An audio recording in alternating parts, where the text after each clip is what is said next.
o governo mandou para o Congresso o orçamento para o ano que vem. O dia de mandar era ontem. E seguiu ontem a proposta orçamentária para o ano que vem. Que, por um lado, você vai dizer, puxa vida, como assim vazio, né? Um bolo de dinheiro, um monumento de dinheiro, dinheiro para tudo que é lado. E aí você vai olhar e vai tirando as despesas que o governo tem que fazer sem que ele comande. E vai saindo coisa, vai saindo coisa, vai saindo coisa.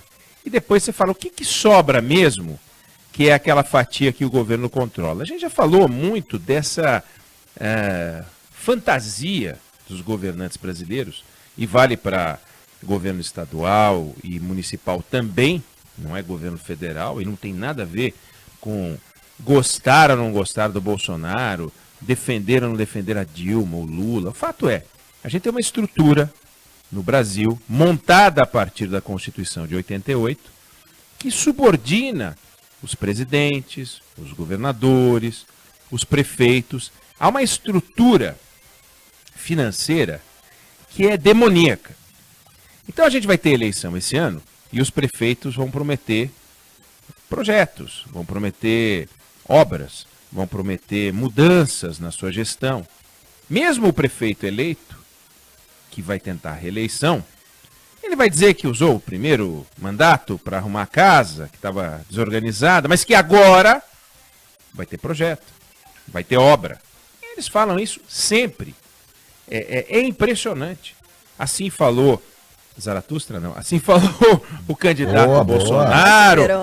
Assim falou o candidato Haddad. Assim falou o eterno candidato Ciro Gomes. Assim falou o incrível Geraldo Alckmin 1%. Assim, enfim, assim falaram todos os candidatos. Vamos fazer isso, vamos fazer aquilo, vamos fazer aquela coisa. Quando você vê, eles vão pagando as contas e vão pagando as contas e no final não sobra nada.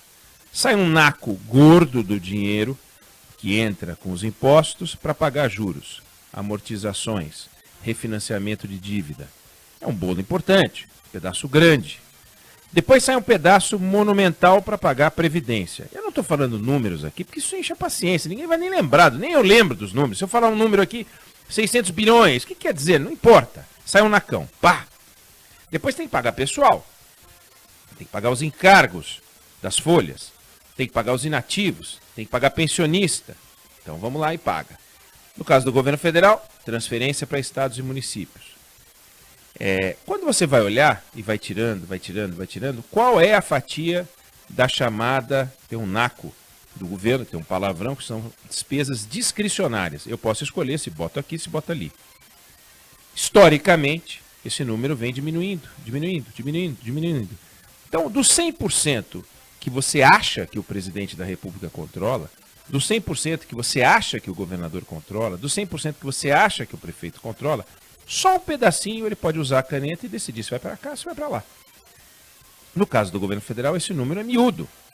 É da ordem, aí depende da fonte. Toda vez que a gente fala sobre esse assunto com o Schiller, eu falo um número, ele fala outro. Mas não é que tem um número errado, depende da fonte. Mas é 3%, 4% do total do orçamento. Vê se tem cabimento você ter 97% do seu dinheiro, do seu salário, da renda da sua família, totalmente comprometida. 97%. Significa que tem 3% que você pode brincar. 3%, vamos imaginar que a família tem uma renda familiar boa, 10 mil reais, 9.700 reais comprometidos. Sobra 300 para investir. 300 para investir. Então, com 300, que tal comprar uma casa? Pô, difícil, né?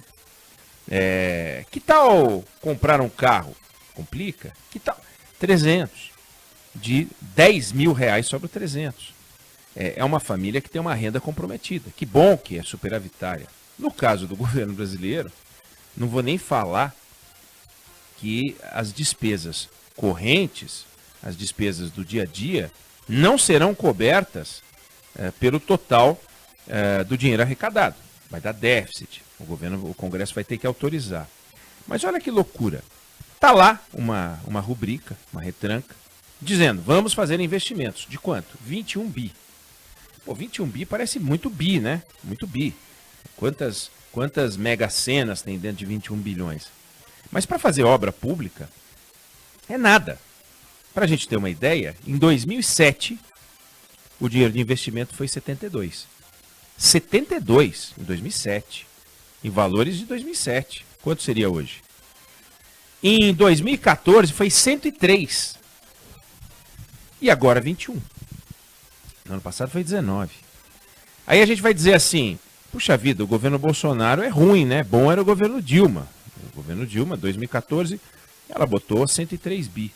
Não é isso. A cada governo que passa, o dinheiro vai ficando menor. E o governo da Dilma, 2014, a gente sabe as piruetas que aprontou para chegar a 103. Mas vamos ficar com 2007. Não vem ao caso. Ah, era o governo Lula. Aí você vai voltar no tempo, você vai ver que 21 bi é nada. Portanto, menos, dá um terço, quase um quarto de 2007, um quinto de 2014. Como é que a gente vai conseguir transformar o Brasil se não sobra dinheiro para nada? Então a gente tem um presidente da República, que é o político mais importante do Brasil, mais poderoso, ele pode nomear, pode demitir ministro, pode dar emprego para dezenas de milhares de cargos de confiança, os deputados puxam-lhe o saco, os senadores então arrancam-lhe. E aí, como é que fica? Vai, dá emprego aqui, dá emprego ali, e aquela máquina que vai gastando, e fica parecendo um táxi Ferrari. Táxi Ferrari faz 2 km por litro, consome uma fortuna com pagamento de impostos para trocar pneu, arrumar amortecedor, etc. E sobra quanto no final? Não sobra nada. Então o governo brasileiro, que consome 35% do PIB, né, a estrutura governamental brasileira, que consome 35% do PIB, quando você vai ver de investimento, vamos investir em educação, vamos investir em saúde, vamos investir em agricultura, vamos investir em infraestrutura, vamos fazer uma ponte, vamos fazer um metrô. Nós temos 21 bi. Que dá 2 bi, dá 500 milhões de reais por semana, né? Menos até, 400 milhões de reais por semana. Não paga a conta de nada.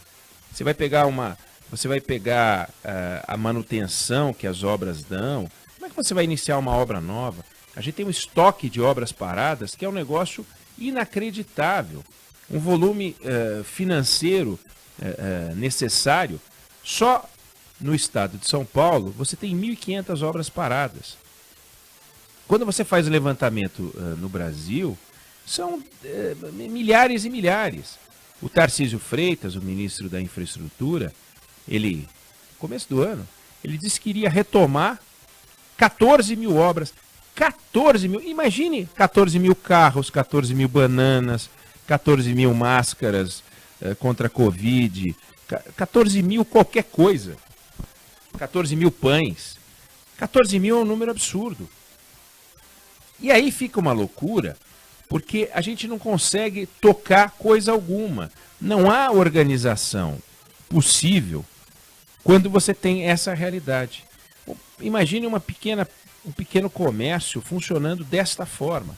Não tem dinheiro para trocar geladeira, não tem dinheiro para resolver aquela rachadura no balcão, para chamar um encanador para rever o sistema de água, o ar-condicionado, trocar, fazer a limpeza. Não sobra dinheiro para nada. Você gasta todo o dinheiro para manter a sua pequena estrutura, que no fundo não dá lucro. E o lucro do governo é o dinheiro que sobra para ele devolver para a sociedade, porque o governo não é feito para dar lucro, o orçamento tem que dar zero. Só que no caso do Brasil, é uma tragédia.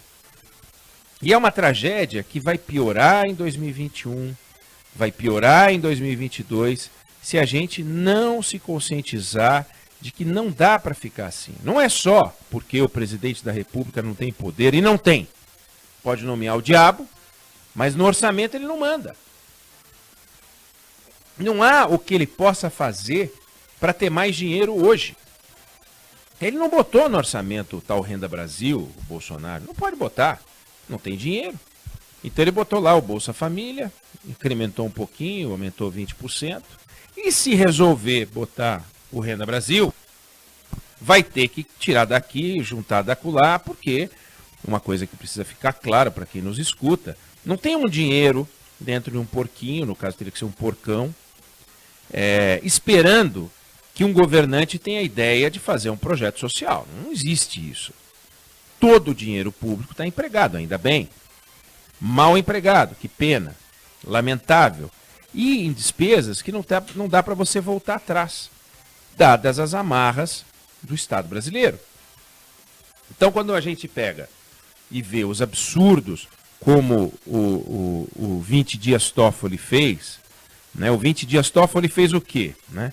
O 20 Dias Toffoli reuniu, ele é presidente do STF e presidente do CNJ, né? O Conselho Nacional de Justiça. Aí o 20 Dias Toffoli resolveu autorizar a venda de férias de juízes e desembargadores. Nós vamos falar sobre isso com o Rodrigo Aidar ainda hoje. E autorizou que se vendesse 20 dias Toffoli, cada um podia vender 20 dias Toffoli. Por quê? Porque eles têm 60. Isso aqui, esse 20 dias Toffoli que ele vai receber, que essa turma toda vai receber, é paga com o dinheiro dos impostos do brasileiro. Então, reajustes salariais, são despesas que vão entrando, o Delfim Neto chama de orçamento geológico, né? São camadas que vão se criando de terra e que não tira mais, você não consegue mais tirar. O investimento, que é aquele dinheiro bacana que você coloca, investe durante 4, 5 anos, faz um novo predinho, né? Faz um puxadinho para você aumentar a área do balcão do seu estabelecimento. Esse dinheiro você pode orçar, prever e ele acaba. E aí você inicia uma nova obra. Há quanto tempo o Brasil não toca uma obra nova, uma obra de qualidade? E é uma loucura, porque o produto interno brasileiro não está respondendo ainda e vai demorar para responder. Tivemos retração e teremos retração esse ano. O número do PIB só mostra o que aconteceu agora nesse segundo trimestre, uma queda importante do PIB. Então, se o PIB não cresce, a economia não sobe, o volume de impostos não sobe, mas as despesas do governo não se fiam pelo aumento do produto interno bruto. Isso sim, o que se fia pela inflação é o teto de gastos gerais do governo. Mas dentro das despesas do governo tem itens que são reajustados por outros critérios, por exemplo, salário. E cada vez que os salários sobem, outras despesas têm que ser cortadas. Essa matemática governamental, que é uma matemática que não dá ao presidente poder, dá uma percepção de poder, é uma tragédia que se a gente não enfrentar, e para isso o governo e Congresso Nacional tem que olhar para as reformas constitucionais, tem que olhar para as reformas infraconstitucionais para poder aliviar o caixa. E aliviar o caixa dos grandes pesos. Se a gente não fizer, a da Previdência saiu, mas o impacto menor do que aquele que se ansiava. Aí temos a reforma administrativa, temos a reforma fiscal, a partilha do dinheiro. E a gente vai ter que começar a reduzir despesa, coisa que o Estado não quer fazer. E reduzir despesa não é demitir enfermeiro, demitir médico, demitir policial. Isso não é reforma do Estado. Isso é uma loucura. A gente tem que reduzir os custos. Para isso a gente tem que monitorar as eficiências do Estado. Ninguém monitora coisa alguma. Ninguém sabe quantas horas um determinado funcionário leva para um procedimento qualquer. Não sabe se ele investe 2 horas, 3 horas do dia dele, se o certo é investir 1h30. Não sabe, portanto, se tem que ter 100 pessoas no departamento, 50, 32. É tudo no chute.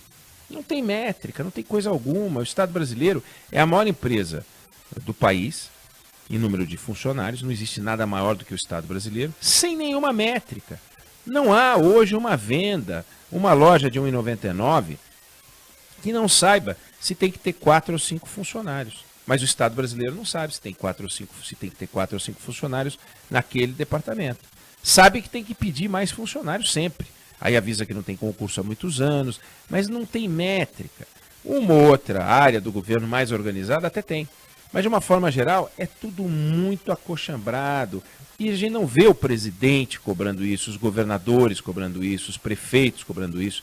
É tudo no improviso. Enquanto a gente continuar assim, enquanto a gente ficar impressionado com as promessinhas, as enganações desses candidatos que ficam falando que vão colocar seu sangue, sua caneta, sua vida para transformar o Brasil, a cidade, o estado que eles pretendem comandar, e a gente ainda acredita e vai lá e vota, nós estamos fritos. Nós estamos fritos. E eles estão destruindo o nosso futuro. O futuro dos nossos filhos, o futuro dos nossos netos, está tudo aqui.